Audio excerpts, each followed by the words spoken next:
So after being in the apparel and apparel marketing game for like 27 years, there's tons of trends that I, contributed to a lot of things that I started.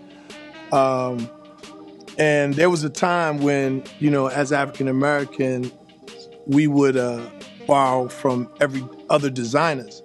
And then when the urban apparel game started with the advent of Cross Colors and Carl Kanai and April Walker, and then moved in Maurice Malone, AACA,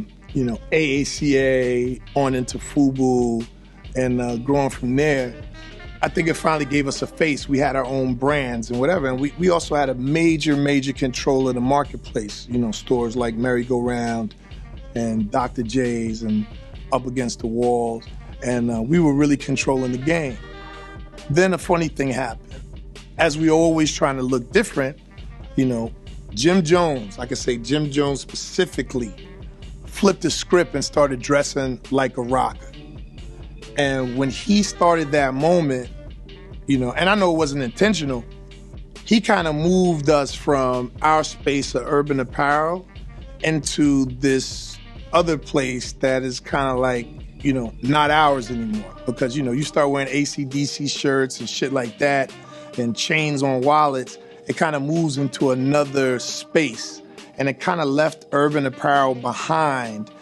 And in that gray area, it allowed the skaters and the surfers in LA to create this streetwear category, which was basically white dudes come together and being the four partners of FUBU, and they had all these different lines up and down the West Coast. And because of that one transition and moment from Jim going into rockers and kind of going a little left, he kind of opened up this gap. So when everybody started chasing him to look like a rocker, and then the streetwear thing came in, it was the destruction of urban apparel. Like, urban apparel died at the moment that Jim Jones started wearing ripped up jeans, Metallica shirts, those tight skull caps, cold baseball caps, and chains on his wallet.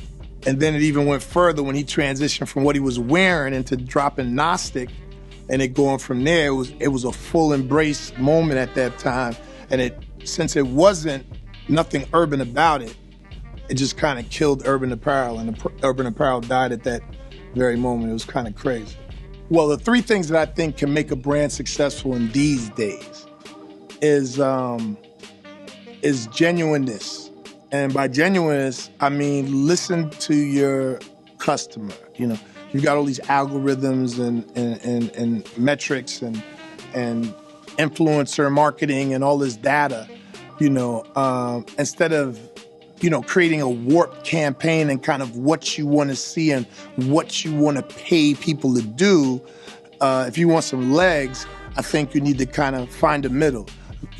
Listen to what they want to do, know what you want to do, bring them together and spend the money so that it creates like this thread between the two. I mean, I think that's going to give you more life from a brand perspective.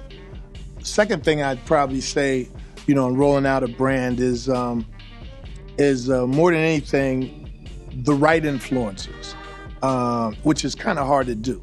I see a lot of people doing all this influencer marketing and reaching and touching all these different cats. But a cat goes left and your brand goes left with it. I think it's very important for you not to kind of marry, megastars all the time.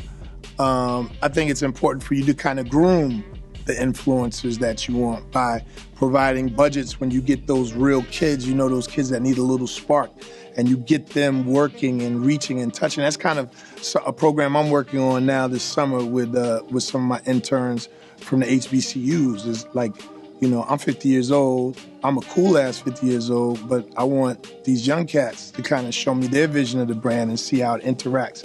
And I think it's very important that the young influencers are given some love. I think the third thing is to stay away from the robots, when you're rolling out your brand. There's so many brand hoes out here right now. It's fucking crazy. It's like cats that just get paid to do and say anything. And you know what kind of society you're in when based on how many followers you have, what you say means something. That means motherfuckers ain't doing their homework. You know what I'm saying? Like, if somebody takes, let's say, a shirt, and they wear a shirt, and you know that motherfucker's whack, right? But then 4 billion people like that shit, and you go out and buy that shit, then you are a robot. And if you're rolling out a brand, you need to stay away from the robots, because the robots will cannibalize your brand, because the robots are the ones that are off your shit in 3 months. And if you want to build something genuine, you listen to your market, combine it with your plan, give the young new cats that's gonna give you some real brand equity and some real brand love and owe you a start, and then stay away from the fucking robots, you know? I think those are the 3 keys of success in today's marketplace.